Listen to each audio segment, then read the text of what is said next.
ഓം ജയ് സായിറാം. നമശിവായ. നമ്മൾ 6-ാം അധ്യായത്തിലേക്ക് കിടക്കുകയാണ്. 6-ാം അധ്യായത്തിൽ ശ്രീരാമനവമി ആദ്യമായിട്ട് ഷിർദിയിൽ തുടങ്ങിയ ഒരു കഥയും കൂടി ഉൾപ്പെടുത്തിക്കൊണ്ടാണ് ഈ 6-ാം അധ്യായം തുടങ്ങുന്നത്. തന്നെ ഗണപതിക്ക് വന്ദനം പറഞ്ഞുകൊണ്ടാണ് എല്ലാ അധ്യായവും തുടങ്ങുന്നത്. നമ്മെ നയിക്കുന്നത് സദ്ഗുരുവാണെങ്കിൽ സംസാരസാഗരം എളുപ്പം കടക്കാം, അത് ഉറപ്പാണ്. അതായത് നല്ലൊരു ഗുരു ഉണ്ടെങ്കിൽ സംസാരസാഗരമാകുന്ന ഈ ജീവിതത്തെ നമുക്ക് എളുപ്പമായിട്ട് മുന്നേറാനായിട്ട് സാധിക്കുന്നതാണ് പറയുന്നത്. സദ്ഗുരു എന്ന വാക്ക് തന്നെ സായി സ്മരണ ഉണർത്തുന്നു. നമ്മൾ സദ്ഗുരു എന്ന് പറയുമ്പോൾ സാധാരണ സായി ഭക്തന്മാർക്ക് സായിയാണ് നമ്മുടെ മനസ്സിൽ വരിക, വേറെ ഒന്നും വരില്ല. ആ നാമം മനം ഇളക്കി മറിക്കുന്നു. ആ വാക്ക് സായി എന്ന് പറഞ്ഞ ശബ്ദം കേട്ടാൽ തന്നെ നമ്മുടെ മനസ്സ് ഇളകി മറിയും.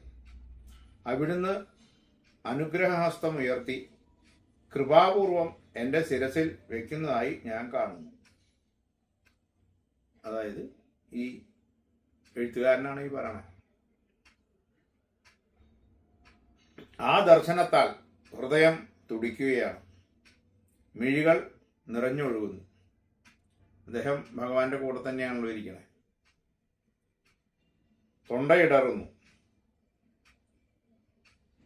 വാസനാസഞ്ചിതമായ എൻ്റെ സൂക്ഷ്മ ശരീരം ആ ദിവ്യഹസ്തത്തിന്റെ സ്പർശനത്താൽ ദഹിക്കുകയാണ്. ഭഗവാൻ അദ്ദേഹത്തെ അങ്ങനെ അനുഗ്രഹിക്കുമ്പോൾ ശരീരം അങ്ങനെ ദഹിക്കുക എന്ന് പറയാം, ഭഗവാന്റെ അനുഗ്രഹത്തിന്റെ ശക്തി കൊണ്ട്. അഗ്നിക്ക് വാസനയെ ദഹിപ്പിക്കാനാവില്ല, പക്ഷേ സായീശ്വരന്റെ തൃക്കര സ്പർശത്താൽ മുജ്ജന്മ പാപങ്ങൾ നിശേഷം ഒടുങ്ങും. അപ്പോൾ സച്ചിദാനന്ദ സ്വരൂപം എന്നുള്ളിൽ തന്നെയാണെന്ന അറിവ് എന്നിൽ ഉദിക്കുന്നു. ഭഗവാൻ തൊടുന്നോട് കൂടിയിട്ട് അഹം ബ്രഹ്മാസ്മി എന്ന് നമ്മളൊക്കെ പറയുന്ന പോലെ എല്ലാം നീ തന്നെയാണ് എന്നൊക്കെ ആ വേദോപനിഷത്തുകൾ പറയുന്ന പോലെയുള്ള ആ ഒരു അവസ്ഥ, അതിനെ നമ്മൾ സ്വയം മനസ്സിലാക്കുന്നു എന്നർത്ഥം. ഞാൻ, നീ, എൻ്റെ, നിന്റെ എന്നീ ചിന്തകളൊക്കെ ഇല്ലാതായി ആത്മജ്ഞാനം തെളിയുകയായി. ഭഗവാന്റെ അടുത്ത് ഇരുന്നാൽ തന്നെ എല്ലാം കിട്ടും. അപ്പൊ തൊട്ടാ പറയാനുണ്ടോ? ഞാൻ, നീ എന്നുള്ള ചിന്തകളൊന്നും ഇല്ല അവിടെ. എല്ലാം തത്വമസി, എല്ലാം നീ തന്നെ എന്നുള്ള അവസ്ഥയിൽ തന്നെയാണ് ഭഗവാന്റെ ആ അടുത്തിരിക്കുമ്പോൾ ശ്വസനം കിട്ടുമ്പോഴൊക്കെ അവർക്കൊക്കെ തോന്നുന്നു, അടുത്തിരുന്ന ആൾക്കാർക്കൊക്കെ. ചിലർക്ക് ഈശ്വര കാര്യങ്ങൾ കേൾക്കുന്നതേ അതൃപ്തിയാണ്. അന്നത്തെ കാലത്തെ കാര്യം പറയണ്ടല്ലോ. ഈശ്വരനാമം പറയുന്നതന്നെ അവർക്ക് എന്തോ ഒരു വിഷമമുള്ള പോലെയാണ്. അവർ സായി തൃക്കര സ്പർശത്താൽ, സായിനാഥന്റെ തൃക്കര സ്പർശത്താൽ ശാന്തിയെ പ്രാപിക്കുന്നു. അങ്ങനെയുള്ള ആൾക്കാർ ഭഗവാന്റെ അടുത്ത് പോയിട്ട് ഭഗവാന് തൊട്ടാൽ മതി, അവരുടെ എല്ലാ പ്രശ്നങ്ങളും തീരും. കാരണം അവർക്ക് പിന്നെ ഈശ്വര കാര്യങ്ങൾ മാത്രമായിട്ട് മാറുന്ന അർത്ഥം. ആ സുന്ദര സ്വരൂപം കാണും മാത്രയിൽ വികാരത്തള്ളിച്ചയാൽ എൻ്റെ ഹൃദയം പിടയ്ക്കുകയാണ്. നമ്മളുടെ എഴുത്തുകാരൻ്റെ അടുത്ത് എഴുത്തുകാരൻ്റെ മനസ്സ് പറയുന്ന കാര്യങ്ങളെ കുറിച്ചാണ് എഴുത്തുകാരൻ ഇതിൽ എഴുതിയിട്ടുള്ളത്. സമസ്തവും സായിമയം. ശാസ്ത്ര പുരാണങ്ങൾ കേൾക്കുമ്പോൾ ശ്രീരാമനും ശ്രീകൃഷ്ണനുമായൊക്കെയായി സായിനാഥൻ മനസ്സിൽ നിറയുന്നു. അതായത് ശാസ്ത്രപുരാണങ്ങൾ, രാമായണം, മഹാഭാരതം, വേദങ്ങൾ, ഇങ്ങനെയുള്ള പൗരാണികമായിട്ടുള്ള കഥകൾ കേൾക്കുമ്പോൾ മനസ്സിൽ ഭഗവാനാണെന്ന് അറിയുന്നതെന്ന് അർത്ഥം. കാരണം ഭഗവാൻ എന്ന് പറഞ്ഞാൽ ഭാഗമായിരിക്കുന്നവനാരോ അവൻ ഭഗവാൻ. ഇപ്പോൾ നമ്മളെ സംബന്ധിച്ചിട്ട് ഭഗവാനെ നമുക്ക് കാണാനോ തൊടാനൊന്നും പറ്റില്ല. പക്ഷെ എന്നിരുന്നാലും നമ്മളുടെ മനസ്സിൽ സദാ ഭഗവാൻ കുടികൊള്ളുന്നു. അപ്പൊ നമുക്ക് എവിടെ പോയാലും, ഏത് ക്ഷേത്രത്തിൽ പോയാലും ഒരു ഭാഗത്തും ഭഗവാൻ ഉണ്ടാവുന്ന അർത്ഥം. ഭാഗമായിരിക്കുന്നവനാരോ അവൻ ഭഗവാൻ. എന്തിന് തമാശ പറയുമ്പോൾ പോലും സായിനാഥന്റെ സ്മരണയിൽ മനസ്സിൽ വരികയായി. വേറെ തമാശ പറയുകയാണെങ്കിലും സായിനാഥന്റെ സ്മരണ, ഭഗവാനെ കുറിച്ചുള്ള സ്മരണ മനസ്സിൽ വരുന്നതാണ് പറഞ്ഞത്. അവിടുത്തെ ഉദാഹരണങ്ങൾ നാവിൽ തത്തിക്കളിക്കുകയായി. എഴുതാനിരുന്നാലും അങ്ങനെ തന്നെ. ആ സച്ചരിതം എഴുതുന്ന സമയത്ത് അദ്ദേഹത്തിന് തോന്നുന്ന കാര്യങ്ങളെ കുറിച്ചാണ് അദ്ദേഹം പറയുന്നത്. അവിടുത്തെ പ്രചോദനം കിട്ടിത്തുടങ്ങിയാൽ തട്ടും തടവും ഇല്ലാതെ എഴുതാനാകും. ഭഗവാന്റെ അനുഗ്രഹം ഉണ്ടായിക്കഴിഞ്ഞാൽ പിന്നെ ഒരു തടസ്സങ്ങളും ഉണ്ടാവില്ല എന്നാണ് പറയുന്നത്. വാക്കുകൾ ഒന്നിനു പുറകെ ഒന്നായി നിരനിരയായി വരികയായി. എഴുതാനായിട്ട് കാര്യങ്ങൾ മനസ്സിൽ തോന്നണമല്ലോ. ഭഗവാന്റെ അടുത്തിരുന്നിട്ട് ഭഗവാന്റെ ആ സ്പർശനത്താലും ഭഗവാന്റെ സ്മരണയാലും അദ്ദേഹത്തിന് എഴുതാനായിട്ട് യാതൊരു തരത്തിലുള്ള ബുദ്ധിമുട്ടും ഇല്ലാതായി തീർന്നു എന്നാണ് പറയണേ. അവിടുത്തെ പ്രചോദനം കിട്ടിത്തുടങ്ങിയാൽ തട്ടും തടവുമില്ലാതെ എഴുതാനാകും എന്നാണ് പറയുന്നത്. അഹങ്കാരം തലപൊക്കിയാൽ അവിടുന്ന് ശിഷ്യനെ രക്ഷിക്കാനായി അത് അടിച്ചു താഴ്ത്തുകയായി. മനുഷ്യന് അഹങ്കാരം വന്നു കഴിഞ്ഞാൽ പിന്നെ നമുക്കൊന്നും ചെയ്യാൻ പറ്റില്ല. ഞാനെന്ന ഭാവം, എല്ലാം ഞാനാണ്, എല്ലാം ഞാനാണ് ചെയ്യണേ, ഞാനെന്ന ഭാവം എല്ലാത്തിലും. നമ്മൾ ഏറ്റവും കൂടുതൽ ഒരു ദിവസം പറയുന്ന വാക്കന്നെ ഞാൻ ഞാൻ ഞാൻ എന്നാണ്. പക്ഷെ അഹങ്കാര തള്ളിച്ചുകൊണ്ടാണ് അതൊക്കെ പറയണതെന്നാണ് പറയണേ. അപ്പൊ ഞാനെന്ന വാക്ക് ഉപയോഗിക്കാതിരിക്കുന്നതാണ് അഹങ്കാരം ഇല്ലായ്മയാകാനുള്ള ഒരു ഏറ്റവും വലിയൊരു കാര്യം എന്നാണ് പറയണത്. സായിനാഥന്റെ തൃപ്പാദത്തിൽ ശരണമടഞ്ഞാൽ വേണ്ടതെല്ലാം സ്വയമേവ വന്നുകൊള്ളും. അതാണ് നമ്മൾ പല പ്രാവശ്യം പറയാറുള്ളത്. സറണ്ടർ ആവുക. ഭഗവാനിൽ സറണ്ടർ ആയി കഴിഞ്ഞു കഴിഞ്ഞാൽ, ഇപ്പോൾ ഒരു വലിയൊരു രാഷ്ട്രീയ നേതാവാണ്, അയാൾക്ക് വലിയ പ്രശ്നങ്ങളാണ്, അപ്പോൾ അയാൾ പോലീസിൽ സറണ്ടർ ആവുക. പോലീസിൽ സറണ്ടർ ആയി കഴിഞ്ഞാൽ പിന്നെ അയാളെ നോക്കേണ്ട, സംരക്ഷിക്കേണ്ട ഉത്തരവാദിത്വം പോലീസിനാണ്. അതുപോലെ നമ്മൾ ഭഗവാനിൽ സറണ്ടർ ആയി കഴിഞ്ഞാൽ പിന്നെ നമ്മളെ സംരക്ഷിക്കേണ്ട ഉത്തരവാദിത്വമാർക്കാം ഭഗവാനാണ്. ഒന്നിനു വേണ്ടി ചോദിക്കേണ്ടത് പോലുമില്ല. ഒന്നും ചോദിക്കാണ്ട് തന്നെ നമുക്ക് കിട്ടുന്ന അർത്ഥം. ക്രമേണ മോക്ഷവും അവിടുന്ന് ഏകുന്നു. ഇതെല്ലാം കഴിഞ്ഞാൽ നമുക്ക് അവസാനം കിട്ടുന്നത് മോക്ഷമാണ്. അതും നമുക്ക് ഭഗവാൻ തരുന്നു. ഈശ്വര ദർശനത്തിനായി 4 മാർഗങ്ങൾ പൗരാണികർ ഉപദേശിക്കുന്നുണ്ട്. കർമ്മം, ജ്ഞാനം, യോഗം, ഭക്തി. ഈ വഴികൾ 4 തരത്തിലാണെങ്കിലും ലക്ഷ്യം ഒന്ന് തന്നെ. അതായത് കർമ്മയോഗം, ജ്ഞാനയോഗം, ഭക്തിയോഗം, യോഗം എന്ന് പറയുന്ന ഒരു യോഗം. ഇങ്ങനെ 4 തരത്തിലുള്ള വഴികളാണ് മോക്ഷത്തിന് വേണ്ടിയിട്ട് പൗരാണികർ പറയുന്നതെന്ന് അർത്ഥം. ഇതിൽ ഭക്തിയുടെ വഴി മുള്ളും കുഴികളും നിറഞ്ഞ വനപാത പോലെയാണ്. ഭക്തി എന്ന് പറഞ്ഞു കഴിഞ്ഞാൽ അങ്ങനെ എളുപ്പമൊന്നും ഉണ്ടാവില്ല. നമുക്കിപ്പോൾ കർമ്മം നമുക്ക് ചെയ്യാം, ഇല്ലേ? അല്ലെങ്കിൽ പുസ്തകം വായിച്ചാൽ നമുക്ക് ജ്ഞാനം ഉണ്ടാവും, യോഗ കാര്യങ്ങളൊക്കെ നമുക്ക് ചെയ്യാം.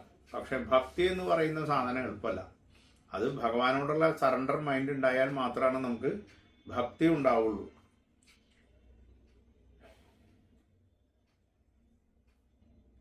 എന്നാൽ വഴികാട്ടിയായി സദ്ഗുരു ഉണ്ടെങ്കിലോ അവിടുന്ന് സുരക്ഷിതമായി എളുപ്പത്തിൽ ഈശ്വര സന്നിധിയിൽ നമ്മളെ എത്തിക്കും. സായീശ്വരൻ നൽകിയ വാഗ്ദാനങ്ങളായി. കാരണം ഭഗവാൻ എന്താ പറയണേ? സദ്ഗുരുവിന്റെ ഉപദേശങ്ങൾ കേൾക്കുക, പ്രേമഭാവത്തിൽ ഭക്തിയെ വളർത്തുക. ഇതെല്ലാമാണ് ഭഗവാൻ കാണിച്ചു തരികയാണ്. ഭഗവാൻ കർമ്മം കൊണ്ട് നമുക്കത് കാണിച്ചു തരികയാണ്. ഓരോരോ കാര്യങ്ങളും ഈ സായി ലീലകൾ എന്ന് പറയുന്നത് തന്നെ അതിനെ നമ്മൾ മനസ്സിരുത്തി മനസ്സിലാക്കിയാൽ നമുക്ക് ഭഗവാന്റെ ആ പ്രേമം എല്ലാവരോടും, ഈ പ്രകൃതിയോടും മനുഷ്യനോടും ഒക്കെയുള്ള പ്രേമം നമുക്ക് മനസ്സിലാവും. മനമാകുന്ന മണ്ണിൽ ഭക്തിയുടെ ജലമൊഴിച്ചാൽ ത്യാഗമാകുന്ന ചെടി തളരിടും. എന്താണ് പറയണേ? മനമാകുന്ന മണ്ണിൽ, നമ്മുടെ മനസ്സിലെ ഭക്തിയുടെ ജലമൊഴിച്ചാൽ, ഭക്തിയാകുന്ന ജലം ഒഴിച്ചു കഴിഞ്ഞാൽ ത്യാഗമാകുന്ന ചെടി തളരിടും. ത്യാഗം എന്ന് പറയുന്ന ഒരു അവസ്ഥ, അതായതാണ് സർവന്യാസേനേതി സന്യാസ എന്ന് പറയണേ. മനസ്സിലായല്ലോ? അത് തളരിടും. പിന്നെ ജ്ഞാനമാകുന്ന പൂ അതിൽ വിരിയും. ജ്ഞാനെന്ന് അറിയാലോ, അറിവുണ്ടാവുക. ആ പൂ വിരിയുന്നു. താമസിയാതെ കൈവല്യമാകുന്ന ഫലവും ലഭിക്കും. നമുക്ക് എല്ലാ തരത്തിലുള്ള മോക്ഷത്തിലേക്കുള്ള പാതയും തെളിയുന്നു. അപ്പോഴുണ്ടാകുന്ന ആനന്ദലഹരിയിൽ ജനന മരണങ്ങൾ സ്വപ്നമാണെന്ന് മനസ്സിലാവും. ഈ അറിവുണ്ടായി കഴിഞ്ഞു കഴിഞ്ഞാൽ നമുക്ക് ജനനവും മരണവും അത് നമ്മളുടെ ഈ ഭൗതികമായിട്ടുള്ള ശരീരത്തിനെ ആശ്രയിച്ച് മാത്രം ഇരിക്കുന്നതാണ്. പക്ഷെ ആത്മാവിന് അങ്ങനെയുണ്ടോ? ഇല്ല താനും. നമുക്കൊരു കുടം ഉദാഹരണമായിട്ട് എടുക്കാം. സത്യത്തിൽ എന്താണ് കുടം? കളിമണ്ണ്. കുടം ഉണ്ടാകുന്നതിന് മുമ്പും കുടം ഉടഞ്ഞ ശേഷവും കളിമണ്ണ് മാറ്റമില്ലാതെ നിലകൊള്ളുന്നു.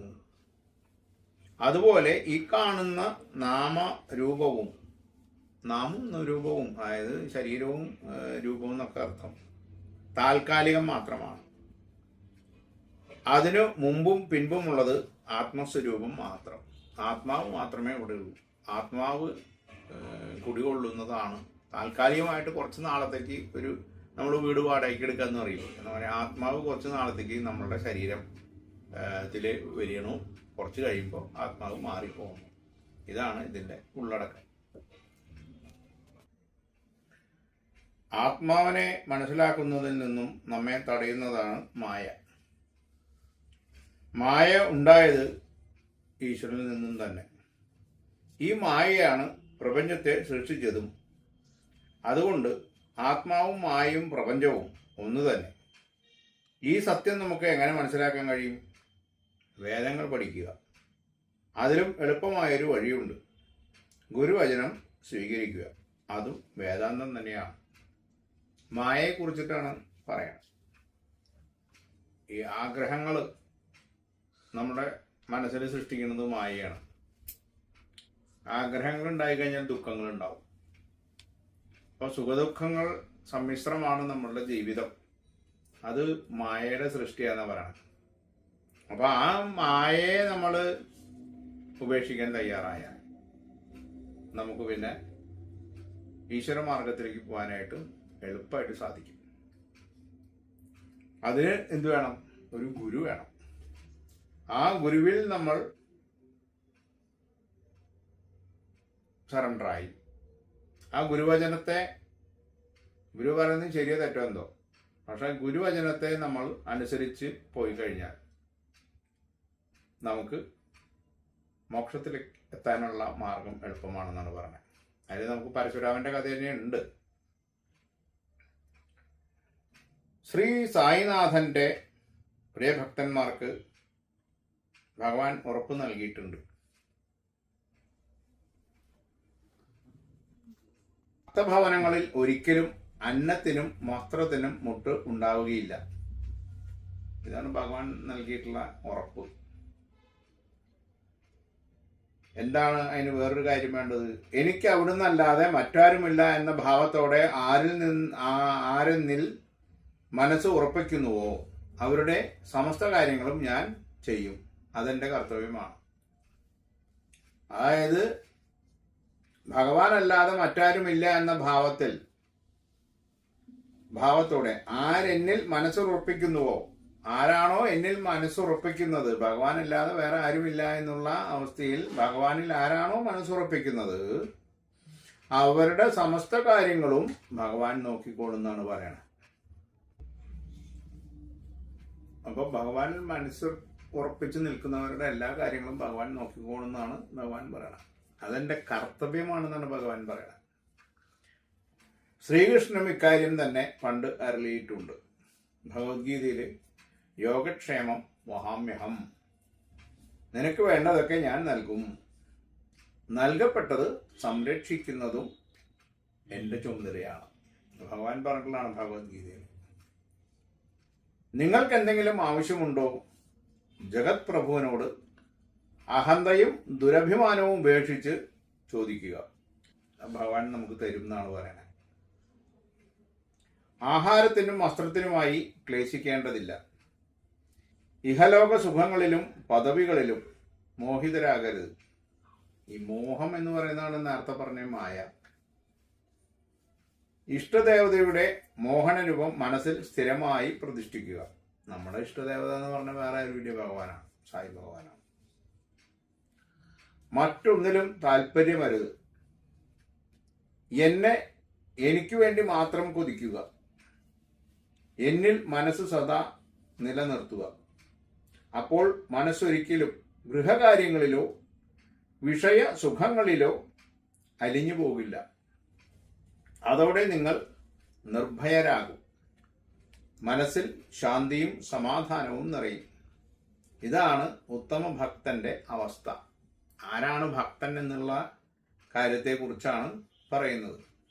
മറ്റൊരു വിഷയത്തിലും താല്പര്യമില്ലാതെ ഭഗവാനിൽ മനസ്സ് ഉറച്ചു നിർത്തുക എന്നുള്ളതാണ് ഭക്തനെ സംബന്ധിച്ചിട്ടുള്ള പ്രധാന കാര്യം.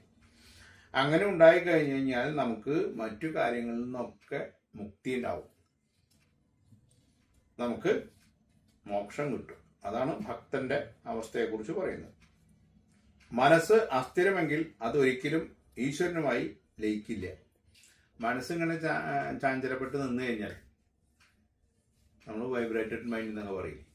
അങ്ങനെ നിന്ന് കഴിഞ്ഞു കഴിഞ്ഞാൽ ഒരിക്കലും ഈശ്വരനുമായിട്ട് നമുക്ക് രമ്യപ്പെടാൻ പറ്റില്ല, ലയിക്കാൻ പറ്റില്ല. അതിനൊരു എളുതായ വഴിയുണ്ട്, അതിനൊരു എളുപ്പമാർഗമുണ്ട്. പ്രേമഭക്തിയോടെ സായീശ്വരന്റെ കഥാമൃതം കേൾക്കുക. ഈ സച്ചരിതം കേൾക്കും തോറും സംതൃപ്തിയേറും, മനസ്സ് ശാന്തമാകും, ശാന്തിയിലുമാവും.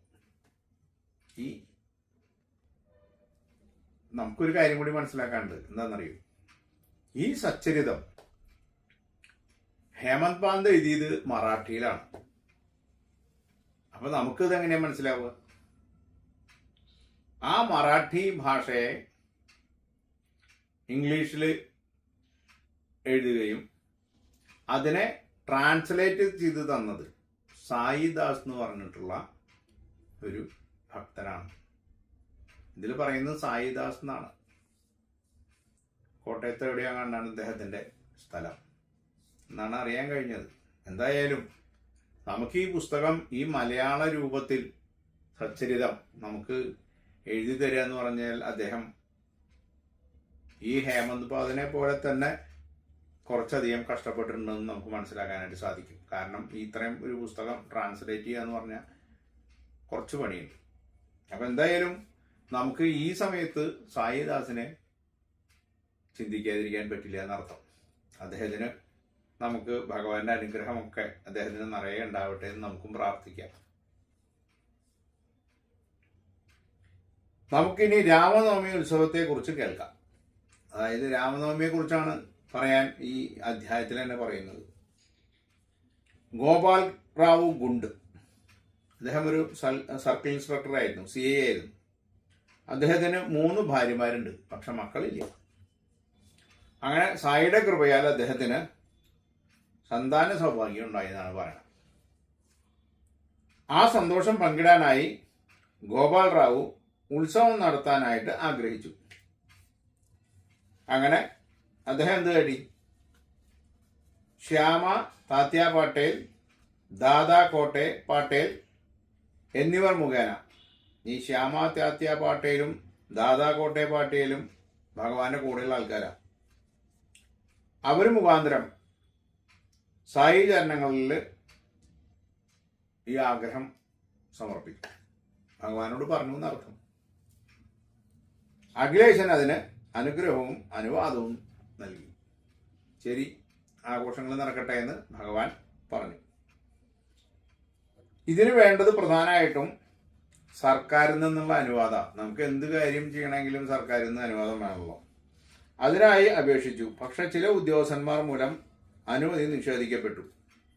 അതിപ്പോഴും നടന്നുകൊണ്ടിരിക്കുന്നതാണ് പല കാര്യങ്ങളിലും. നമ്മൾ ഈ കുംഭമേള നടത്താനായിട്ട് തീരുമാനിച്ചു. അതിൻ്റെ ഇടയിൽ കുറച്ച് ഉദ്യോഗസ്ഥന്മാർ ഏടാകൂടുണ്ടാക്കി. പക്ഷെ വീണ്ടും അതിന് ഭഗവാന്റെ അനുഗ്രഹത്താൽ അനുവാദം കിട്ടി. അതിനാണ് നമ്മളുടെ ഇവിടെയുള്ള തിരുനാവായിൽ നടന്ന കുംഭമേളയൊക്കെ നടന്നത്. അതുപോലെ തന്നെ ഇതും ഭക്തന്മാർ വീണ്ടും ശ്രമിച്ചു. ഇത്തവണ കളക്ടർ അനുമതി നൽകി. എല്ലാ സ്ഥലത്തും കളക്ടറാണ് അനുമതി കൊടുക്കേണ്ടത്. അങ്ങനെ കളക്ടർ ഈ ആഘോഷങ്ങൾക്ക് അനുമതി കൊടുത്തു. ബാബയുടെ അനുഗ്രഹത്താൽ ഉത്സവം രാമനവമി നാളിൽ നടത്തുവാൻ തീരുമാനിച്ചു. അദ്ദേഹത്തിന്റെ സന്തോഷം കൊണ്ടുള്ള ഈ ഉത്സവം രാമനവമി തന്നെ ആയിക്കോട്ടെ, ആ ദിവസം തന്നെ ആയിക്കോട്ടെ എന്ന് തീരുമാനിച്ചു. കരുണാനിധിയായ സായിക്ക് ഇക്കാര്യത്തിൽ ഒരു പ്രത്യേക ഉദ്ദേശമുണ്ടായിരുന്നു. ഭഗവാൻ എന്ത് കാര്യം ചിന്തിക്കുമ്പോഴും അതിനപ്പുറത്തൊരു വിഷയം ഉണ്ടാവും. അപ്പൊ ശ്രീരാമനവമി എന്ന് പറയുമ്പോൾ ഭഗവാന് ഒരു ഉദ്ദേശം ഉണ്ടായിരുന്നു പറയണേ. ഹിന്ദു മുസ്ലിം മൈത്രി ഉറപ്പിക്കുക. അവിടുന്ന് ആ ലക്ഷ്യം സാധിക്കുകയും ചെയ്തു. ശ്രീരാമനവമിക്ക് ഭഗവാൻ ഇരിക്കുന്ന ഒരു മസ്ജിദിന്റെ ഉള്ളിലാണ്.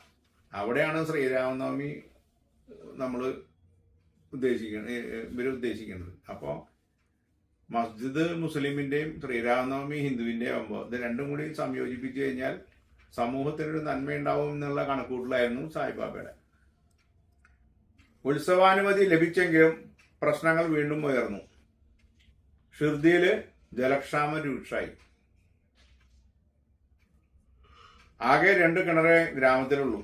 ഒന്നിൽ ഉപ്പുവെള്ളം, മറ്റേ കിണർ വെട്ടുകയും ചെയ്തു. ഉടനെ എല്ലാവരും കൂടി ഭഗവാന്റെ അടുത്തേക്ക് ഓടി. ഭഗവാൻ വിവരം അറിഞ്ഞ വഴിക്കന്നെ ഭഗവാൻ എന്ത് കാട്ടി?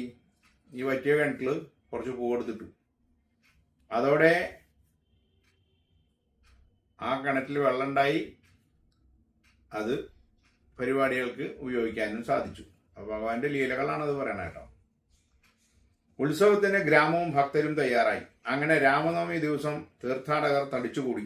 ആചാരപൂർവം 2 കൊടിക്കൂറകൾ ഗ്രാമത്തിലൂടെ എഴുന്നള്ളിച്ച് കൊണ്ടുവന്ന് ദ്വാരകാമയി മസ്ജിദിന്റെ ഇരുവശവും സ്ഥാപിച്ചു. ഈ കൊടിക്കൂറകൾ നിമോങ്കറിന്റെയും ദാമു അന്നായുടെയുമായിരുന്നു. ഈ 2 പേരുടെ പേരാണ്. ഈ നമ്മൾ ഈ ഗുജറാത്തി മറാഠികളുടെയൊക്കെ പേര് വായിക്കുക എന്ന് പറഞ്ഞാൽ ഇത്തിരി എളുപ്പമുള്ള കാര്യമില്ല. എന്നാലും 2 കൊടിക്കൂറകൾ ഇവർ കൊണ്ടുവന്ന്, നമുക്കറിയാലോ കൊടിക്കൂറ എന്ന് പറഞ്ഞപ്പോൾ നമ്മളിപ്പോൾ ഉത്സവത്തിനൊക്കെ കൊടിമരത്തിൽ ഉയർത്താറുണ്ടല്ലോ കൊടിക്കൂറ. അതുപോലെ തന്നെ 2 കൊടിക്കൂറകൾ അവിടെ കൊണ്ടുവന്നു. ഇന്നും കൊടിക്കൂറ പ്രദക്ഷിണം തുടരുന്നു. ഇപ്പോഴും അവിടെ ആ കൊടിക്കൂറ പ്രദക്ഷിണം നടന്നുകൊണ്ടിരിക്കുന്നു. ചെറിയ നിലയിൽ തുടങ്ങിയ ഈ ഉത്സവത്തിന് പിന്നീട് പല മാറ്റങ്ങളും വന്നു. വേദപണ്ഡിതനായ കൃഷ്ണ ജഗേശ്വർ ഭീഷ്മയായിരുന്നു അതിന് തുടക്കമിട്ടത്. ഉത്സവം ഒരു പ്രാവശ്യം തുടങ്ങിയ കൂടിയും പിന്നീട് അതിങ്ങനെ ഉത്സവം നമുക്കറിയാലോ കൂടി വന്നു എന്നർത്ഥം. നമുക്ക് തൃശ്ശൂർ പൂരത്തിനൊക്കെ ആദ്യം ചെറുപൂരങ്ങൾക്ക് 3 ആനയും ഒരാനയൊക്കെ ഉണ്ടായിരുന്നത്. ഇപ്പം അത് പോയിട്ട് ഇപ്പോൾ 13ഉം 14ഉം വരെ ആനകളായി തുടങ്ങി. 15 ആന നമുക്ക് നിർത്താറില്ല. അപ്പോൾ ഉത്സവങ്ങൾ ഓരോ വർഷവും കൂടുന്തോറും അത് ഗംഭീരമായിക്കൊണ്ടിരിക്കും. അതിനൊരു കാരണക്കാരനാണ് കൃഷ്ണ ജാഗ്വേർ ഭീഷ്മ എന്ന് പറഞ്ഞ ആൾ. ദീക്ഷിത് വാഡയിലെ വരാന്തയിൽ കിടക്കുന്ന സമയം. അപ്പോഴാണ് കാക്ക മഹാജനി പൂജാ സാമഗ്രികളുമായി പോകുന്നത് കണ്ടത്. ഈശ്വരനിശ്ചയം എന്ന വിധം അദ്ദേഹത്തിന്റെ മനസ്സിലൊരു ആശയം തെളിഞ്ഞു. എന്തുകൊണ്ട് രാമന്റെ ജന്മദിനം രാമനവമി ഇവിടെ ആഘോഷിച്ചുകൂടാ? ഉടൻ തന്നെ കാക്കയോട് അക്കാര്യം പറഞ്ഞു. അദ്ദേഹത്തിനും ആശയം വളരെ സ്വീകാര്യമായി. തങ്ങൾ ചെയ്യേണ്ട കാര്യങ്ങൾ അവർ തീരുമാനിക്കുകയും ചെയ്തു. ഇനി വേണ്ടത് സായിനാഥന്റെ അനുമതി. അങ്ങനെ ഇരുവരും മസ്ജിദിലേക്ക് ചെന്നു. അപ്പൊ ആദ്യം ശ്രീരാമനവമി നാളിൽ ആഘോഷിച്ചത് നമ്മളുടെ CI ആയിരുന്ന ഗോപാൽ റാവുവിന് കുട്ടികളുണ്ടായതുമായിട്ട് ബന്ധപ്പെട്ടിട്ടുള്ള ഉത്സവമാണ്. പക്ഷേ പിന്നീടാണ് അവർക്ക് ശ്രീരാമനവമി എന്തുകൊണ്ട് ആഘോഷിച്ചുകൂടാ, എല്ലാ വർഷവും ആഘോഷിക്കാൻ തീരുമാനിക്കാന്നർത്ഥം, വേറൊന്നുമില്ല. അങ്ങനെ എല്ലാവരും കൂടിയിട്ട് ഭഗവാന്റെ അടുത്ത് ചോദിക്കാനായിട്ട് ചെന്നു. കാക്ക പൂജ ചെയ്യാൻ തുടങ്ങിയപ്പോൾ ബാബ തിരക്കി.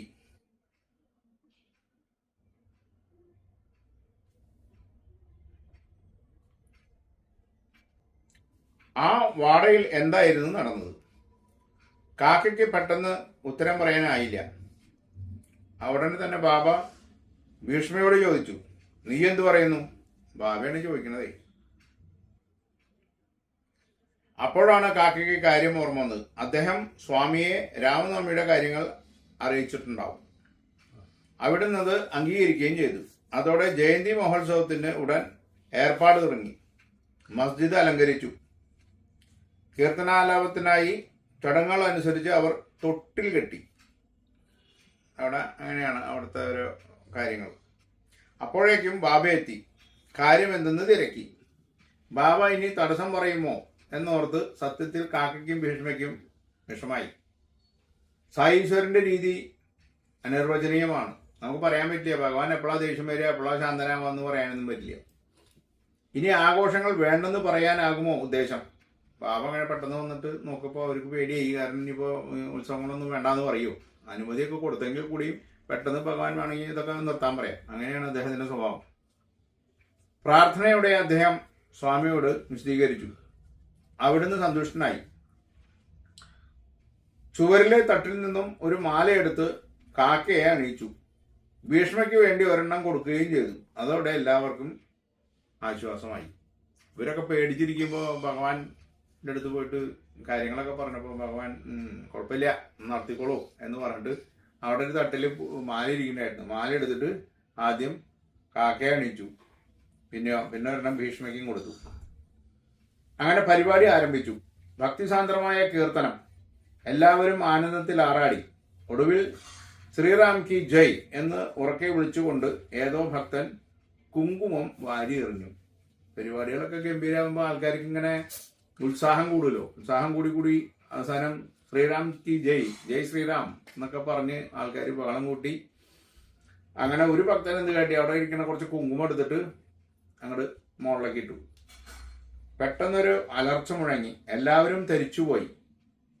സായിനാഥന്റെ ആയിരുന്നു ആ ഭയങ്കര ശബ്ദം. വാരി വലിച്ചെറിഞ്ഞ കുങ്കുമം തൃക്കണ്ണിലും വീണു. ഇവര് കുങ്കുമൊക്കെ വലിച്ചെറിഞ്ഞ് ആഘോഷിക്കുമ്പോൾ എന്തുണ്ടായി, ഈ കുങ്കുമം ഭഗവാന്റെ കണ്ണിൽ വീണു. അപ്പോഴാണ് ഭഗവാൻ വളരെ ശബ്ദത്തോടു കൂടിയിട്ട് ശബ്ദിച്ചത്. വളരെ ഉച്ചത്തിൽ ശബ്ദിക്കുകയാണ്. ഭയന്ന് പലരും നാലുപാടും ഓടി. ചിലരാകട്ടെ ഇതിൽ സന്തോഷിക്കുകയും ചെയ്തു. അവർ കരുതിയത് ഇങ്ങനെയാണ്: രാമജനനത്തോടെ രാവണ നിഗ്രഹത്തിനുള്ള കോപം ഉണർന്നതിനാലാണ് ബാബ അലറിയുന്നത്. അതായത് നമുക്കറിയാലോ, സന്തോഷമൊക്കെ വന്ന് ഇതൊക്കെ ആയപ്പോൾ ശ്രീരാമന്റെ അവതാരം അങ്ങോട്ട് വന്നു. അപ്പൊ രാവണന്റെ നിഗ്രഹത്തിനായിട്ട്, ദുഷ്ടനിഗ്രഹത്തിനായിട്ട് ഭഗവാൻ അലറി എന്നുള്ള ഒരു സങ്കല്പത്തിലാണ് ഇവര് ഇതൊക്കെ പറയണത്. എന്തായാലും ബാബയുടെ പ്രകൃതം മാറിയത് പലരിലും കടുത്ത ഭയമുണ്ടാക്കി. അപ്പോഴേക്കും കാക്ക മഹാജനി തന്ത്രപൂർവ്വം തൊട്ടിലഴിക്കാനുള്ള ശ്രമം തുടങ്ങി. ഇവര് തൊട്ടിൽ കെട്ടി വെച്ചിട്ടുണ്ടല്ലോ പരിപാടിക്ക് വേണ്ടിയിട്ട്. അത് പതുക്കെ നേരെ അയക്കാൻ തുടങ്ങി. ഇനി ബാബ ബഹളം ഉണ്ടാക്കി കഴിഞ്ഞ് കഴിഞ്ഞാൽ ഇനിയിപ്പോൾ അത് എന്തൊക്കെയാ ഉണ്ടാവുമെന്ന് അറിയില്ല. അപ്പോൾ അത് പതുക്കെ അയച്ചു വെക്കാം, പിന്നെ ആഘോഷങ്ങളൊക്കെ സ്റ്റോപ്പ് ചെയ്യാന്നുള്ള പരിപാടിയില്ല. ബാബ അത് കണ്ടു. തൊട്ടുപോകരുത് ബാബ കൽപ്പിച്ചു. കാക്ക പിൻവലിഞ്ഞു. പിന്നെ ബാബ മെല്ലെ ശാന്തനായി. ഇയാൾ ഈ ആഘോഷ പരിപാടിയുടെ ഭാഗമായിട്ടുള്ള തൊട്ടില് അയക്കാൻ തുടങ്ങിയപ്പോൾ ബാബ അത് കണ്ടു. അന്ന് തൊട്ടു പോരുത് തൊട്ടില്, അത് അവിടെ നോട്ടെ എന്ന് പറഞ്ഞു. അങ്ങനെ ബാബ പതുക്കെ ശാന്തനായി. വൈകുന്നേരമായി. തൊട്ടിലയക്കാനുള്ള അനുവാദം ചോദിച്ചപ്പോൾ ബാബ അരുളി: ഇത്ര പെട്ടെന്ന് അയച്ചു മാറ്റണ്ട, ഇനിയും അതിന്റെ ആവശ്യമുണ്ട്. അടുത്ത ദിവസവും കീർത്തനം കഴിഞ്ഞ് ഗോപാല കല എന്ന ചടങ്ങും കഴിഞ്ഞ് തൊട്ടിൽ നീക്കിക്കൊള്ളാൻ അവിടുന്ന് അനുവദിച്ചു. ഭഗവാനോട് പോയിട്ട് തൊട്ടിലയക്കട്ടെ എന്ന് ചോദിച്ചു. പെട്ടെന്ന് അയക്കണ്ട എന്നാണ് ബാബ പറഞ്ഞത്. എന്താ കാരണം എന്ന് വെച്ചപ്പോ അടുത്ത ദിവസം ഗോപാല കല ഒരു ചടങ്ങുണ്ട്, അതും കൂടി കഴിഞ്ഞിട്ട് അയച്ചാൽ മതി എന്ന് പറഞ്ഞു. എന്താണ് കല? ഗോപാല കല തൈരും ചോറും കലർത്തി ഒരു കലത്തിലാക്കിയിട്ട് കെട്ടി തൂക്കുക കുറിയില്. കീർത്തനാവസാനം കണ്ണൻ പണ്ട് ചെയ്തതുപോലെ, ഭഗവാൻ കൃഷ്ണൻ ചെയ്തതുപോലെ ഉറി തല്ലി ഉടയ്ക്കുക. എന്നിട്ട് അതിൻ്റെ അകത്തുള്ള പ്രസാദം സ്വീകരിക്കുക. ഏത്? ഈ തൈരും ചോറും കൂടി കലർത്തിയിട്ടുള്ള പ്രസാദം കൊടുക്കുക. ഇതാണ് ഗോപാലകല. അന്നു മുതൽ ബാബയുടെ ഉറൂസ് രാമനവമി മഹോത്സവമായിട്ട് മാറി. ഉറൂസ് എന്ന് പറയുന്നത് ഈ പ്രവാചകന്മാരുടെയൊക്കെ പ്രധാന ദിവസത്തെ ആഘോഷിക്കുക എന്നുള്ളതൊക്കെയാണ് ഉറൂസ്. ബാബയുടെ അവിടെ ഉറൂസ് ഉണ്ട്. അവിടെ മസ്ജിദ് ആയതുകൊണ്ട് പ്രവാചകന്റെ വിഷയമായിട്ട് ബന്ധപ്പെട്ടുള്ള ഒരു കാര്യം, അങ്ങനെ ഉറൂസ് എന്ന് പറയും. അപ്പൊ അന്ന് മുതൽ അവിടെ രാമനവമിയും ഉറൂസും ഒരു മഹോത്സവമായിട്ട് അങ്ങോട്ട് മാറി.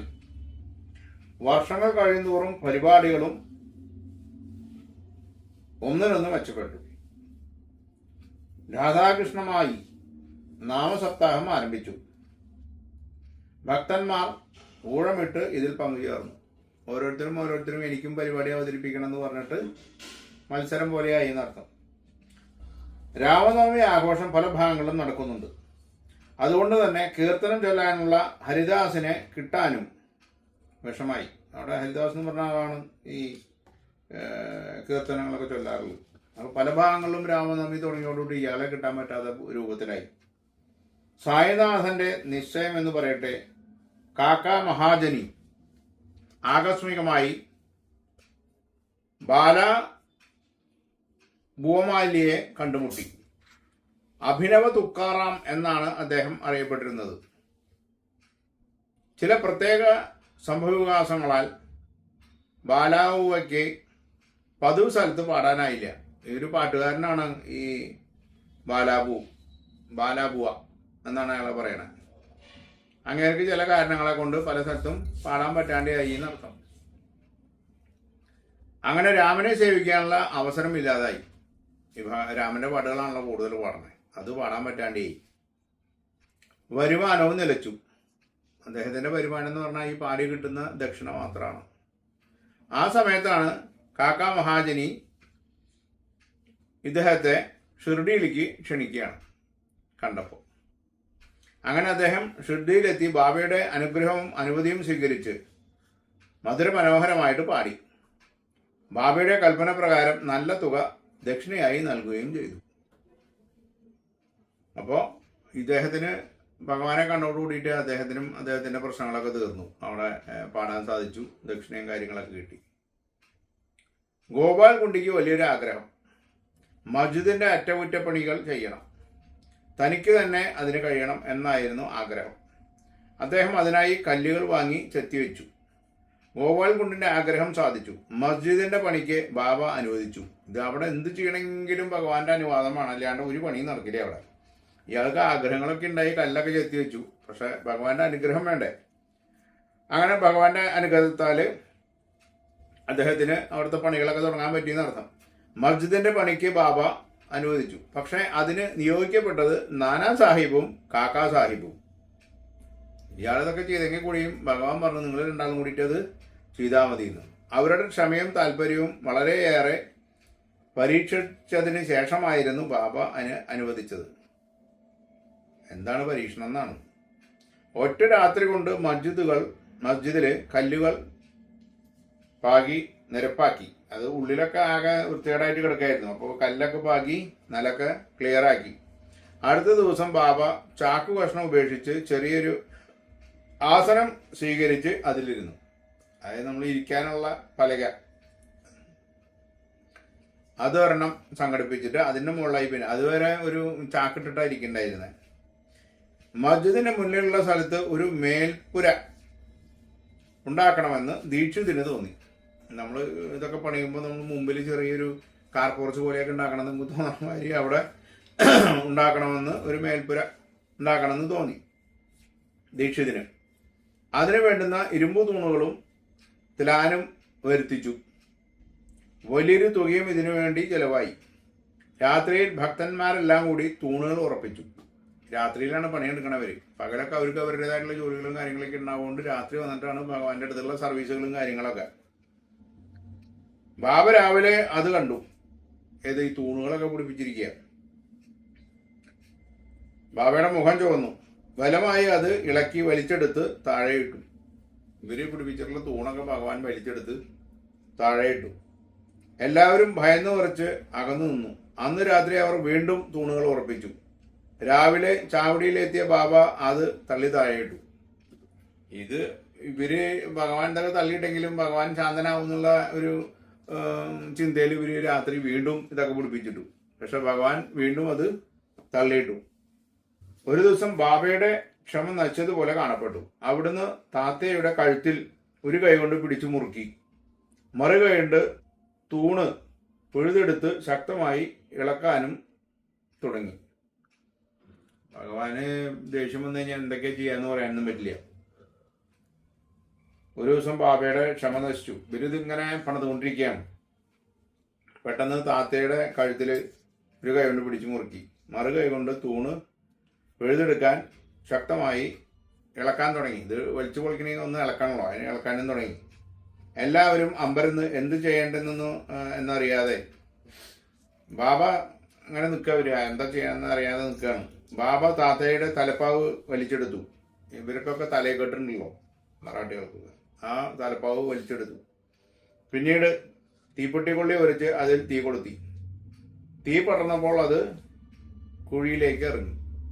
ഇതൊക്കെ ചെയ്തുകൊണ്ടിരിക്കുമ്പോൾ ഭഗവാൻ ദേഷ്യം വന്നു കഴിഞ്ഞാൽ എന്തൊക്കെയാ ചെയ്യാന്ന് പറയാൻ പറ്റില്ല എന്ന് പറഞ്ഞത് ഈ കാര്യങ്ങളെ കൊണ്ടാണ്. അദ്ദേഹം ആ താത്തയുടെ തലയിട്ട് തൊപ്പി ഇങ്ങോട്ട് ഊരിയെടുത്തു, തലപ്പാവ്. എന്നിട്ട് കത്തിച്ചിട്ട് നേരെ അപ്പുറത്തൊരു കുഴിയുണ്ട്, ആ കുഴിയിലേക്ക് ഇട്ടു. ബാബയുടെ മിഴികൾ അഗ്നിസമാനം ജ്വലിക്കുന്നു. അപ്പൊ ഭഗവാന്റെ കണ്ണിങ്ങനെ ജ്വലിച്ചുകൊണ്ടിരിക്കുക. തിരുമുഖത്ത് നോക്കാൻ ആർക്കും ധൈര്യമുണ്ടായില്ല. ആ സമയത്ത് ഭഗവാന്റെ മുഖത്ത് നോക്കാനായിട്ട് ആർക്കും ധൈര്യം ഉണ്ടായില്ല എന്ന് പറയണം. കാരണം അങ്ങനെ ജ്വലിച്ച് നിൽക്കുകയാണല്ലോ, ദേഷ്യം കൊണ്ട് നിൽക്കുകയാണല്ലോ. ദേഷ്യം പിടിച്ചു കഴിഞ്ഞാൽ നമ്മൾ ആരെങ്കിലും എല്ലാവരും തീ പോകും. അവർ മരവിച്ചിരിക്കെ ബാബ പോക്കറ്റിൽ നിന്നും 1 രൂപ നാണയമെടുത്ത് കുഴിയിലേക്ക് ഇട്ടു. ഭഗവാൻ അതിൻ്റെ ഇടയിൽ കൂടെ ഈ ദേഷ്യം പിടിച്ചിരിക്കുന്നതിൻ്റെ കൂടെ പോക്കറ്റിൽ നിന്ന് 1 രൂപ എടുത്തിട്ട് ഒരു കോയിൻ എടുത്തിട്ട് ഈ കുഴിയിലേക്ക് ഇട്ടു. അത് മംഗളമുഹൂർത്തത്തെ സൂചിപ്പിക്കുന്നത് പോലെ അവർക്ക് തോന്നി. ഈ സമയം ബാബ ശകാരം തുറന്നുകൊണ്ടേയിരുന്നു. താത്യ പേടിച്ച് വിറങ്ങലിച്ച് നിൽക്കുകയാണ്. കാരണം ഒരു കൈ താത്തയുടെ കഴുത്തിലാണ് ഭഗവാന്റെ. ബാബയെ ശാന്തമാക്കാമെന്ന ധാരണയോടെ ഭാഗവജിഷിന്റെ മെല്ലെ മുന്നോട്ട് നിന്നു. ഭാഗവജിഷ് എന്ന് പറഞ്ഞ ഭാഗവഷിന്റെ ഒരാളുടെ പേരാ. അയാൾ പതുക്കെ ഭഗവാന്റെ അടുത്തേക്ക് മൂവ് ചെയ്തു, അടുത്തേക്ക് പോയി. ബാബയുടെ കോപം ഇരട്ടിച്ചു. ബാബയുടെ ഇതിങ്ങനെ ദേഷ്യം പിടിച്ച് നിൽക്കുമ്പോൾ ഒരാളടുത്ത് വരുമ്പോൾ നമുക്ക് ചിലപ്പോൾ കൂടുതൽ ദേഷ്യം വരുമല്ലോ. അതുപോലെ ബാബയുടെ കോപം ഇരട്ടിച്ചു. അയാളെ പ്രഹരിച്ച് അവിടുന്ന് പുറത്തേക്ക് തള്ളി. ഒരെണ്ണം കൊടുത്തു ഭഗവാൻ, എന്നിട്ട് പുറത്തേക്ക് തള്ളി. മാധവറാവനും അത് തന്നെയായിരുന്നു സംഭവിച്ചത്. മാധവറാവും അടുത്ത് വന്നു. അങ്ങേർക്കും കിട്ടി വരണം. അനുനയിപ്പിക്കാൻ ശ്രമിച്ചവരെല്ലാം എതിരേറ്റത് ഇഷ്ടിയ കഷ്ണങ്ങൾ. ഈ ഭഗവാന്റെ അടുത്തേക്കൊക്കെ പോയി സമാധാനിപ്പിക്കാൻ പോയതാ. പിന്നെ ഭഗവാൻ തല്ലില്ല ചെയ്തേ. അവിടെ കടന്നൊക്കെ ഇഷ്ടിയ കഷ്ണം എടുത്തിട്ട് എറിയാൻ തുടങ്ങി എല്ലാവരും ഭയന്ന് ഉറച്ചു നിൽക്കെ സമയം കടന്നുപോയി. ബാബയുടെ ഭാവം അടങ്ങിത്തുടങ്ങി. തിരുമുഖത്ത് ശാന്തിയുടെ വേലിയേറ്റം കണ്ടു. കുറച്ചുകൂടി കഴിഞ്ഞപ്പോൾ അവിടുന്ന് പ്രസന്നവതനായി. ഒരു തുണിക്കച്ചവടക്കാരനെ വിളിപ്പിച്ചു. അയാളോട് കസവുള്ള തലപ്പാവ് തുന്നിക്കൊണ്ടുവരാനായിട്ട് കൽപ്പിച്ചു. നമ്മളുടെ ഒരാളുടെ തലപ്പാവ് ഊരി കത്തിച്ചു കളഞ്ഞല്ലോ. ഭഗവാന് ശാന്തനായപ്പോൾ ഭഗവാൻ എന്ത് കാട്ടി, ഈ തുന്നക്കാരനെ വിളിച്ചിട്ട് തലപ്പാവ് വരണം ഒക്കെ കടിച്ച് ഭംഗിയായിട്ട് കൊണ്ടുവരാനായിട്ട് പറഞ്ഞു. തലപ്പാവ് കിട്ടിയപ്പോൾ അവിടുന്ന് തൃക്കരത്താൽ പ്രേമപൂർവം താത്തയുടെ ശിരസിൽ കെട്ടിക്കൊടുത്തു. മഹാരാജാവ് സമ്മാനിക്കുന്ന ബഹുമതി മുദ്ര പോലെ. അവർക്ക് തോന്നുകയാണ് ഈ ഭഗവാൻ താത്തയുടെ തലയിലത്തെ തലപ്പാവ് എടുത്ത് കത്തിച്ചൊക്കെ കളഞ്ഞ് ദേഷ്യം കൊണ്ട് വിറവുകൊണ്ട് കല്ലെടുത്ത് എറിഞ്ഞ് ആകെ പ്രശ്നങ്ങൾ ഉണ്ടാക്കിക്കൊണ്ടിരിക്കുകയാണ്. കുറെ കഴിഞ്ഞപ്പോൾ ഭഗവാൻ ശാന്തനായപ്പോൾ ഭഗവാന് തോന്നി, ഈശ്വര ഈ താത്തയുടെ തലയിലത്തെ തലപ്പാവ് ഞാൻ കത്തിച്ചു കളഞ്ഞല്ലോ എന്ന് തോന്നിയിട്ട് ഭഗവാൻ എന്ത് കാട്ടി, ഒരു തുന്നക്കാരനെ വരാൻ പറഞ്ഞ് അവിടെ തലപ്പാവ് ഉണ്ടാക്കിയിട്ട് ഇയാളുടെ തലയിൽ കെട്ടിക്കൊടുക്കണം. ഭഗവാൻ ആലോചിക്കണം, ഭഗവാന് ഒരു തരത്തിലുള്ള അഹങ്കാരം ഇല്ല. അത് സംഗതിയൊക്കെ കത്തിച്ചു കളഞ്ഞെങ്കിൽ കൂടിയും ഭഗവാൻ അതെടുത്തിട്ട് പുതിയൊരു തലപ്പാവ് ഉണ്ടാക്കി കൊണ്ടുവന്നിട്ട് താത്തയ്ക്ക് കെട്ടിക്കൊടുത്തു. അത് രാജാവ് കിരീടങ്ങളൊക്കെ സമ്മാനിക്കണ പോലെയായിട്ട് തോന്നിയെന്നാണ് പറയണത്. എന്തിനാണ് അവിടുന്ന് ക്ഷോഭിച്ചത്? താത്തയുടെ കഴുത്തിൽ പിടിച്ചമർത്തിയത് എന്തിനാണ്? പൊടുന്നനെ ശാന്തനായത് എന്തുകൊണ്ട്? ഇതൊക്കെ യോഗീശ്വരന്മാരെ പറഞ്ഞ് ചോദിക്കാൻ പുറപ്പെട്ടു കഴിഞ്ഞാൽ അതിന് ഒരു ഉത്തരം ഉണ്ടാവില്ല. മനസ്സിലായോ? ഇക്കാര്യങ്ങൾ ഏവർക്കും അജ്ഞാതം. അചിന്തനീയം. സായിനാഥന്റെ കഥകൾ എല്ലാം അപ്രകാരമാണ്. ഭഗവാന്റെ കഥകളൊക്കെ ഈ തരത്തിലാണ്.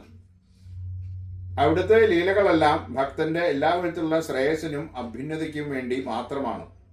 അത്രേ നമുക്ക് പറയാനായിട്ട് സാധിക്കുള്ളൂ എന്നാണ് ഈ 6-ാം അധ്യായത്തിൽ അവസാനിക്കുമ്പോൾ പറയണം. ഓം ജയ് സായിറാം. നമഃ ശിവായ.